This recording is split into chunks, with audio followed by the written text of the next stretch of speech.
जादुई आकाशीय दुनिया ल्यूमोरा में, जहां सुनहरे बादलों के बीच तैरते द्वीप बसे थे, एक युवा साहसी लोमड़ी काई स्विफ्ट पौ रोमांच के सपने देखता था। उसका गांव विडवहिस पर, एक शांतिपूर्ण स्थान, अनंत धुंध भरी गहराइयों के ऊपर एक तैरते द्वीप पर बसा था। काई अपना दिन पुराने नक्शे पढ़ने और खोए हुए खजाने की कहानियां सुनने में बिताता, इस उम्मीद में कि एक दिन उसे एक ऐसा रोमांच मिलेगा जो उसकी पूरी जिंदगी बदल देगा। एक शाम, जब वह अपने सबसे अच्छे दोस्त जी, एक तेजतर्रार रंग बदलने वाली गिरगिट के साथ एल्डारा के खंडहरों की खोज कर रहा था, उन्होंने गलती से एक प्राचीन भित्तिचित्र को सक्रिय कर दिया। यह चित्र स्वर्गीय फीनिक्स की कथा प्रकट करता था, एक पौराणिक पक्षी जो उसे एक इच्छा पूरी करने का वरदान देता है जो इसे खोज लेता है। लेकिन यह भी कहा जाता था कि फीनिक्स ल्यूमोरा का संरक्षक है और यदि कोई दुष्ट व्यक्ति इसे कैद कर ले तो पूरे संसार का संतुलन नष्ट हो जाएगा। जैसे ही वे इस रहस्य को समझ रहे थे, उनकी बातें एक निर्दयी आकाश समुद्री डाकू सरदार कैप्टन ड्रेडबीक, एक आधा यांत्रिक काला कौआ जिसने अपनी शातिर स्काई चोरों की सेना बना रखी थी, सुन लेता है। ड्रेडबीक वर्षों से फीनिक्स की खोज में था, यह मानते हुए कि इससे उसे असीम शक्ति मिलेगी।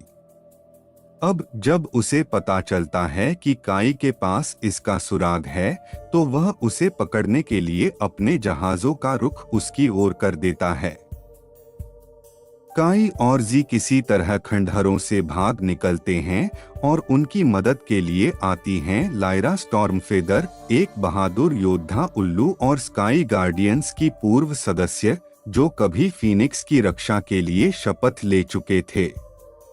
वह काई को चेतावनी देती हैं कि उसे नक्शे को नष्ट कर देना चाहिए, लेकिन काई रोमांच की लालसा में उसे समझा लेता है कि वे पहले खुद फीनिक्स को खोजें। उनकी यात्रा उन्हें अद्भुत स्थानों से होकर ले जाती है, गर्जनशील शिखर, द हाउलिंग पीक्स, जहां उन्हें बिजली से चलने वाले आकाशी नागों से बचना पड़ता है, अस्त्रा के तैरते द्वीप, द फ्लोटिंग आइल्स ऑफ एस्त्रा, जहां वे एक प्राचीन पहेली हल करके अगले सुराग को खोलते हैं, तारा पाताल खाई, द स्टार फॉल कैज़म, एक रहस्यमयी जगह जहां समय और स्थान का जादू सब कुछ अस्त व्यस्त कर देता है। इस बीच कैप्टन ड्रेडबीक और उसकी जहाजी सेना उनका पीछा करती रहती है, जगह जगह जाल बिछाती है, लेकिन काई और उसके साथी हर बार बाल बाल बच निकलते हैं। हालांकि उनके बीच मतभेद बढ़ने लगते हैं। लायरा को लगता है कि फीनिक्स को छेड़ा नहीं जाना चाहिए, जबकि काई उस इच्छा के बारे में सोचकर ललचाता है जिससे वह अपने गुमशुदा पिता की तरह एक महान खोजकर्ता बन सकता है।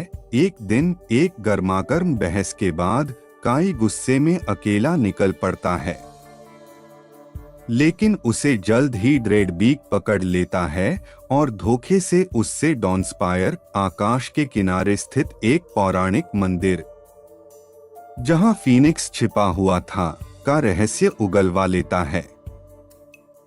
ड्रेडबीक अपनी सेना के साथ डॉनस्पायर पहुंचता है, काई को बंदी बनाकर, लेकिन लायरा और जी एक साहसी योजना बनाते हैं।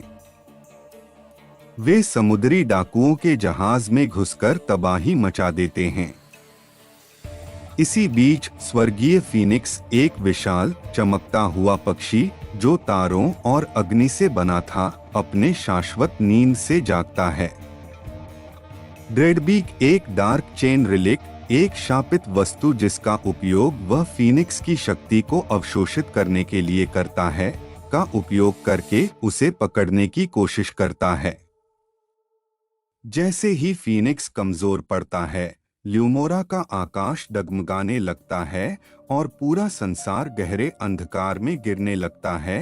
अब अपनी गलती का एहसास होने पर काई खुद को छुड़ाकर अपने कौशल का उपयोग करते हुए ड्रेडबीक से डार्क चेन रिलिक छीन लेता है। जी और लायरा की मदद से वह इस शापित वस्तु को नष्ट कर देता है। गुस्से में फड़फड़ाते हुए ड्रेडबीक आखिरी हमला करता है, लेकिन फीनिक्स एक प्रज्वलित ज्वाला छोड़ता है, जिससे ड्रेडबीक और उसकी जहाजी सेना अंधकारपूर्ण खाई में गिर जाती है।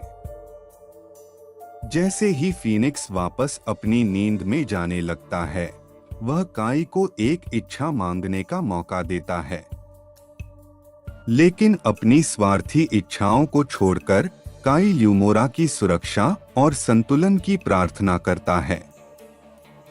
उसकी निस्वार्थता से प्रभावित होकर फीनिक्स उसे उसके पिता का एक दृश्य दिखाता है, जिससे पता चलता है कि उसके पिता भी कभी फीनिक्स की खोज में थे, लेकिन शक्ति के लिए नहीं बल्कि उसकी रक्षा के लिए। दुनिया का संतुलन बहाल हो जाता है। काई, जी और लायरा अपने गांव लौटते हैं। अब वे नायक बन चुके थे। काई समझ जाता है कि असली रोमांच प्रसिद्धि या खजाने में नहीं बल्कि यात्रा, दोस्तों की संगति और सही चुनावों में होता है। जब वे अपने अगले सफर के लिए निकलते हैं, एल्डारा के खंडहरों की पुरानी भित्ति अचानक बदलने लगती है। अब वह काई, जी और लायरा को ल्यूमोरा के संरक्षक के रूप में दिखाती है, हमेशा के लिए किंवदंती का हिस्सा बनते हुए। जैसे ही कहानी समाप्त होती है, एक सुनहरा पंख आकाश से धीरे धीरे गिरता है।